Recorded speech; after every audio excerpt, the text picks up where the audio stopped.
Assalamualaikum, selamat pagi dan salam Malaysia Madani. Anda bersama saya Nur Zamri dalam Dunia 10 Pagi.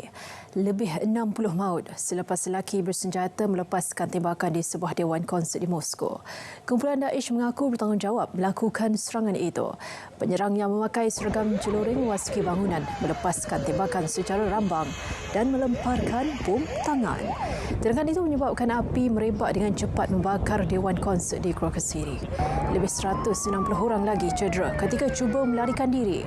Menteri Kesihatan Rusia Mikhail Murashko berkata 119 orang dimasukkan ke hospital termasuk 5 kanak-kanak dan daripada 110 pesakit dewasa, 60 daripadanya dalam keadaan serius.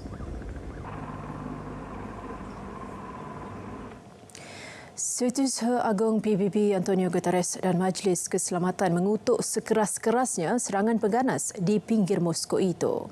Jurucakapnya Farhan Haq berkata Guterres turut mengucapkan takziah kepada keluarga mangsa, rakyat dan kerajaan Rusia. Majlis Keselamatan dalam satu kenyataan pula menyifatkan serangan pengganas tersebut sebagai pengecut dan keji.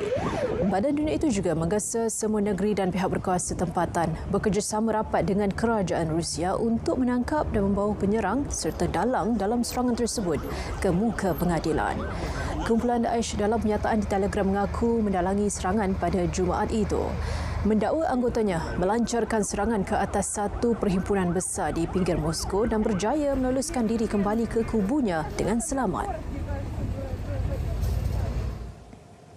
Majlis Keselamatan PBB gagal mendapat undian untuk meluluskan draft resolusi yang dikemukakan Amerika Syarikat menggesa genjatan senjata segera di Gaza.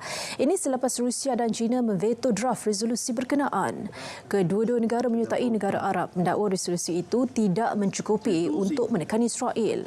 Dan menurut Duta Rusia, Leslie Lamazia, draft resolusi yang dirangka Amerika Syarikat itu tidak mengekang tindakan Israel untuk menyerang Gaza.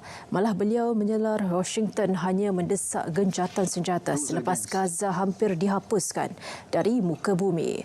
Dalam pengundian pada Jumaat, Algeria turut mengundi menentang Guyana berkecuali dan 11 lagi anggota Majlis Keselamatan mengundi menyokong termasuk anggota tetap Perancis dan Britain. Resolusi itu antara lain menggesa genjatan senjata selama 6 minggu semasa bulan Ramadan bagi melindungi orang awam dan membenarkan kemasukan bantuan kemanusiaan ke Gaza. Selain menuntut pembebasan semua tebusan, draft berkenaan bagaimanapun tidak memperuntukkan sokongan terhadap usaha diplomatik memastikan genjatan senjata berkekalan di Gaza. Sementara itu, Gaza berada di ambang kebeluran situasi kemanusiaan yang dahsyat. Justru pemimpin Kesatuan Eropah EU Charles Michel dan Ursula von der Leyen mengeluarkan kenyataan tegas berhubung keperluan tindakan kemanusiaan segera di Gaza.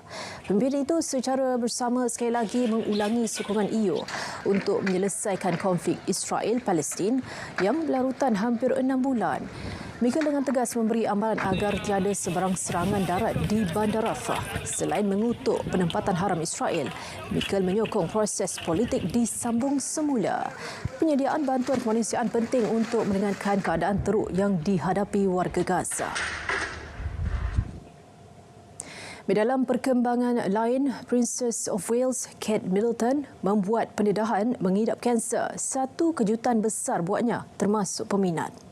Keputusan itu diketahui sesudah ujian yang diambil selepas menjalani pembedahan perut pada Januari lepas. Isteri pewaris tahta Putra William berusia 42 tahun ini mengesahkan sedang menjalani kemoterapi pencegahan peringkat awal mengikut nasihat pakar perubatan. Berita itu merupakan ujian kesihatan terbaru kepada keluarga Diraja Britain selepas Raja Charles III turut dikabarkan sedang menjalani rawatan untuk kanser. Sekian berita Dunia 10 Pagi dari Sungai ke Segara Palestin Pasti Merdeka. Salam Malaysia Madani dan salam sukan untuk semua.